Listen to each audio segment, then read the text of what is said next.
and TCB Media.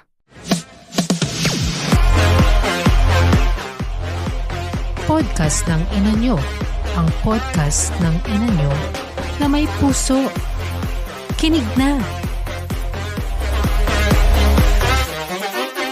Paano maging praktikal sa pera? Yon! Yan ang hot topic na kadalasang natatanong ng madlang people.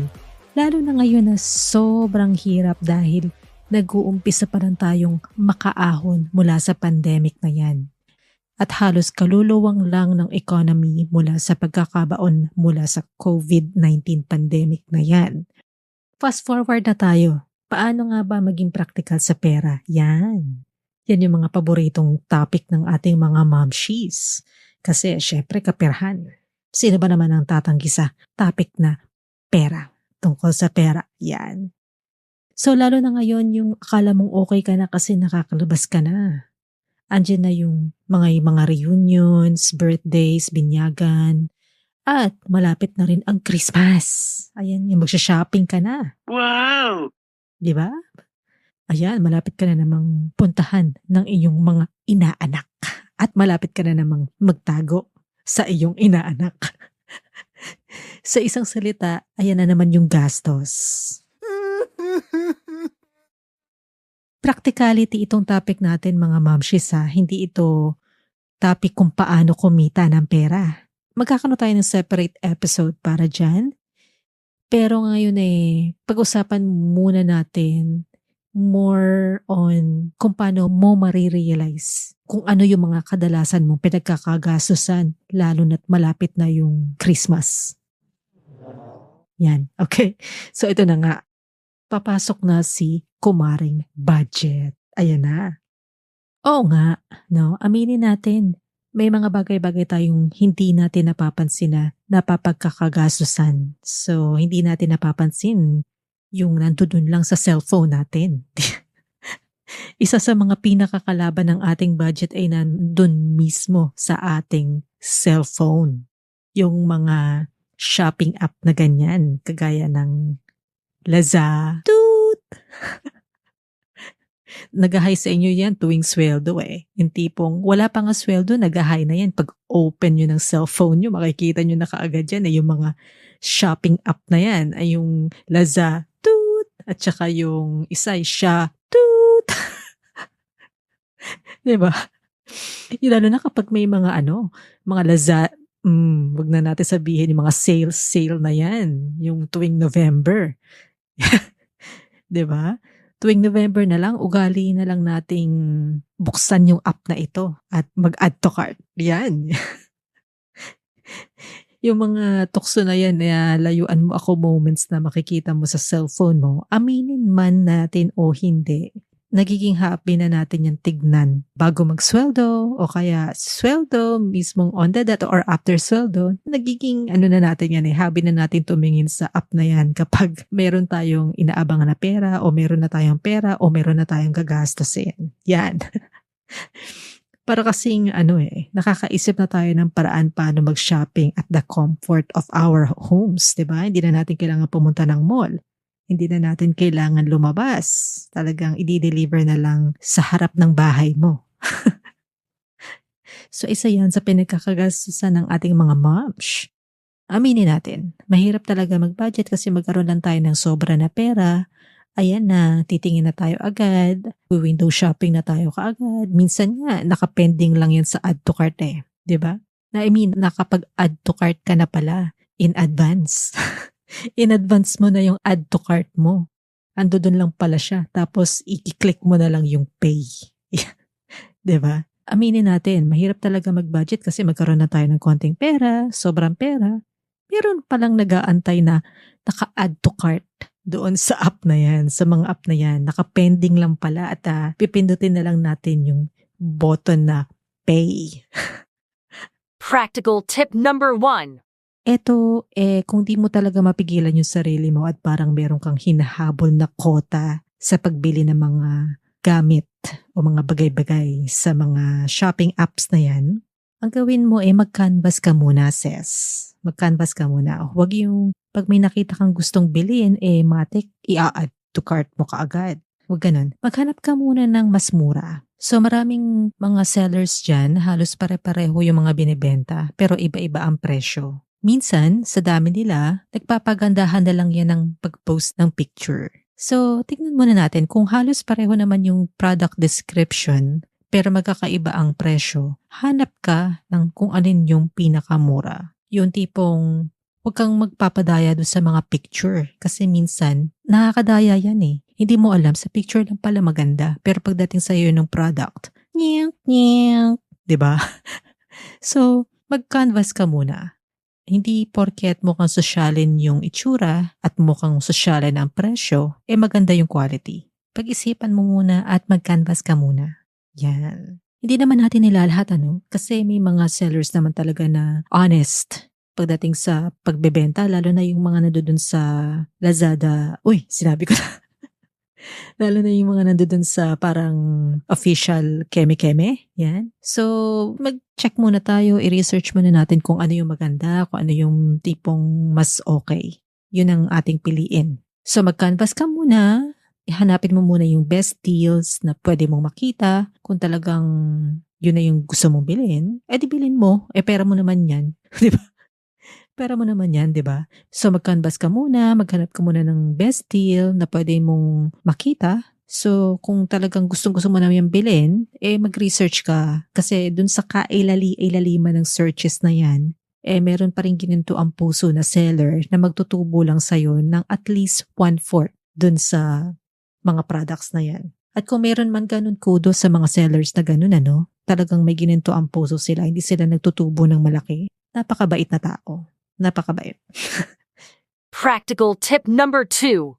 Kung maaaring cash mo mabili or straight payment na tinatawag at hindi hulugan, mas mainam. Kasi sa mga hulugan, sometimes dahil nga long-term payment, diba, may tubo yan.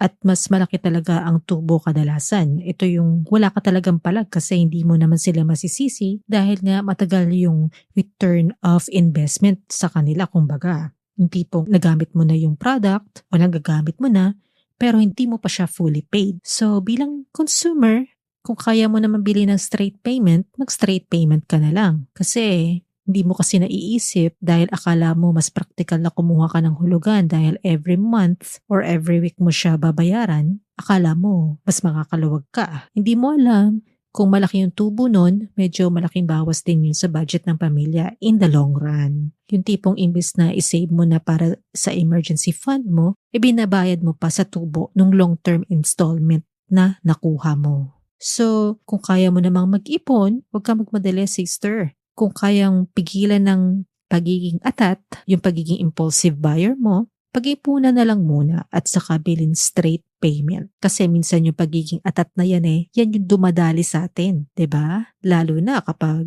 sobrang ganda ng target mong bilhin. Kadalasan dyan ito na yung mga cellphone. Lumabas na naman yung bagong iPhone 15, 'di ba? Ayan na. Kalalabas lang ng iPhone 15. Nako, yung mga bagong labas na iPhone na yan, nako, Samsung, mga ganyan. Yan taon-taon naman halos naglalabas ng mga bagong model.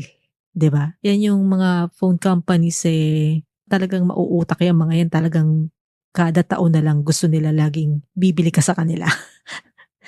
So kung compulsive buyer ka, magiging problema mo yan. So ang gawin mo chillax. Pag umatake na naman yung urge na yan sa pagbili mo ng bagong cellphone, TV, mga gadgets na matipuhan mo, i-divert mo yung attention mo sa ibang bagay. Halimbawa, manood ka muna ng Netflix, o kaya makinig ka ng music, o kaya yung the best na gawin mo, maglaba ka.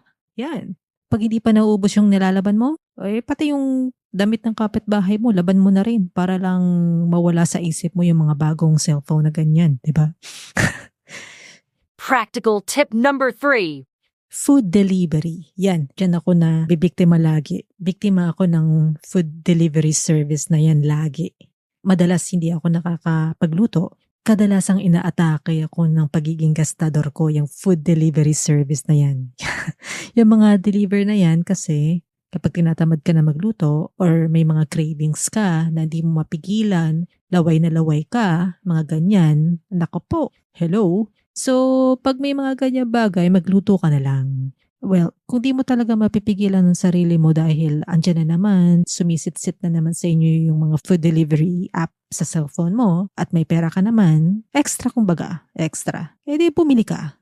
'Di ba? Pera mo naman kasi yan eh. Pera mo, cravings mo yan, bili ka. Pero try mo gamitin yung mga offers nila. Meron diyang mga 50% off sa delivery charge. Gamitin mo yan kasi sayang naman. Bawas din yan sa charge na ipapatong ng app service. Kasi kada bili mo, bukod dun sa bibilin mo, may patong yan eh. May service charge yan. Tapos meron yan charge dun sa paghatid ng rider sa'yo. Of course, di ba? Babayaran mo yan. So, bukod dun sa babayaran mong presyo ng pagkain mismo, may patong pa. May patong pa yan. So, kada pa-deliver mo, may mga nag-earn ka ng points dyan, di ba? Pwede yan. So, yung may mga naiipon kang points, gamitin mo yan. Pag umabot na yan sa certain reward points na pwede mong magamit, i-deduct mo. Kasi sayang naman yung mga 50 pesos na masasave mo kung sakasakali, di ba? So, gamitin mo yung mga reward system na yan. Sayang din yan. Huwag mong ipagsang tabi dahil meron din niyang gamit sa'yo. Practical tip number 4. Huwag kang gumastos ng higit sa kinikita mo. Yan yung isang golden rule eh. Yan yung pinaka-isang golden rule na bakit ka nga naman gagastos ng hindi kaya ng sweldo mo. Yung tipong kapos ka na nga, bibili ka pa ng mamahaling gamit, damit, sapatos, bag, makeup, pabango. Ando na tayo sa gusto mo lang naman maging gustuhin or maging pleasant ang dating. Lalo na kapag nagtatrabaho ka sa labas kasi gusto mo lang naman maging pleasant tignan. Pero ilagay din natin yun sa tamang lugar.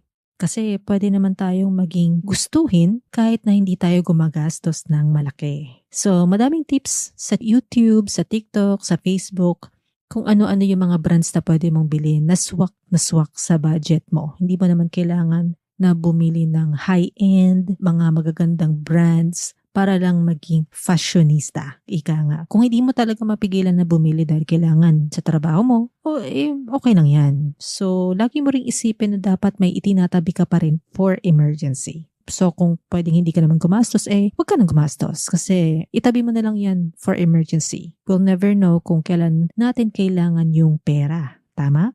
Paano kung nagastos mo na lahat ng pera mo, tapos nagkaroon ng emergency, may sakit ng ulo yan.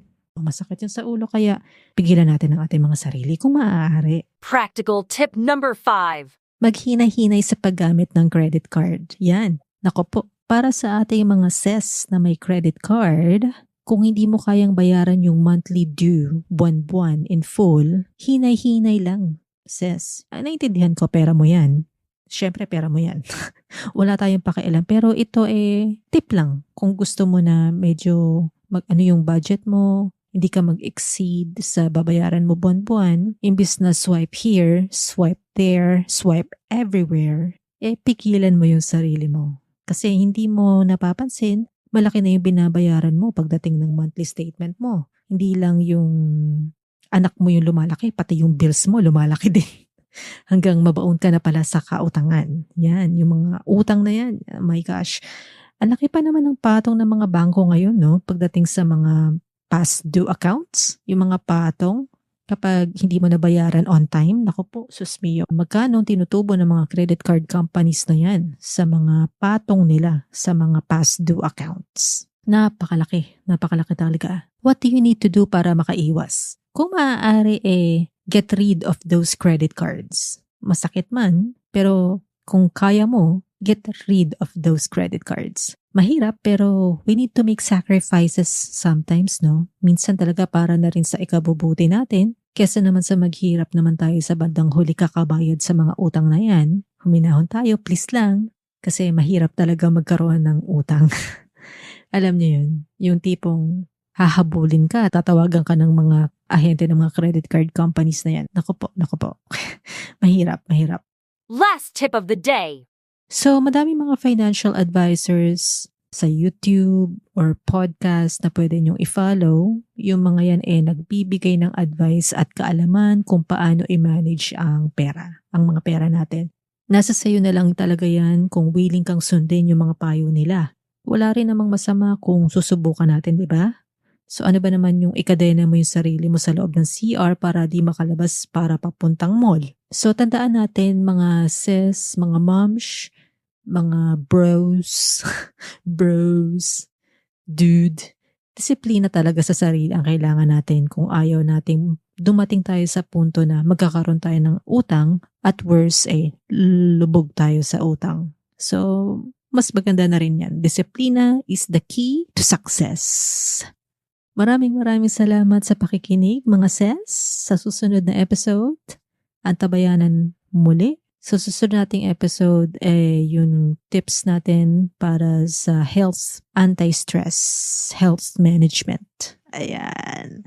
Tapos magkakaroon din tayo ng topic tungkol sa learning disability para sa mga bata. At susubukan natin magkaroon ng guest para sa learning disability topic ng mga kiddos. Susunod sa ang podcast ng ina nyo. Nakakapagpakalma din siya. Promise. Medyo pricey nga lang siya pero kung kaya naman ng inyong budget, you can try it. O kaya kung meron kayong bathtub, wow, social bathtub. Kami nga tabo lang. o kaya sa drum. Pwede naman sa drum, diba? Yung malaking drum, barrel, yung mga barrel, lagyan mo ng punuin mo ng tubig, tapos lagyan mo ng mainit na tubig. Tapos lagyan mo siya ng few drops ng mga oils na yan. Tapos magbabad ka doon. O kaya mga batya, kung kasya ka sa batya. Lagyan mo sa batya. Lagyan mo ng mainit na tubig. Ayun, lagyan mo ng mga few drops of oils like lavender. Lavender, ang bango ng lavender. Tapos magbabad ka doon. Pwede na rin, di ba? Maraming salamat sa pakikinig. Kung nagustuhan niyo ang topic namin for today, please like, share, and leave a 5-star review sa Spotify or YouTube. Abangan niyo ang susunod naming episode kada Sabado, 9:00 ng umaga. Kung may mga topic kayong gustong i-discuss, mag-send ng direct message sa aming Facebook page na ang Praktikal ng Ina Nyo or mag-email sa podcastnanginanyo@gmail.com. Edited by Podcast and Beyond Productions and produced by MTCB Media.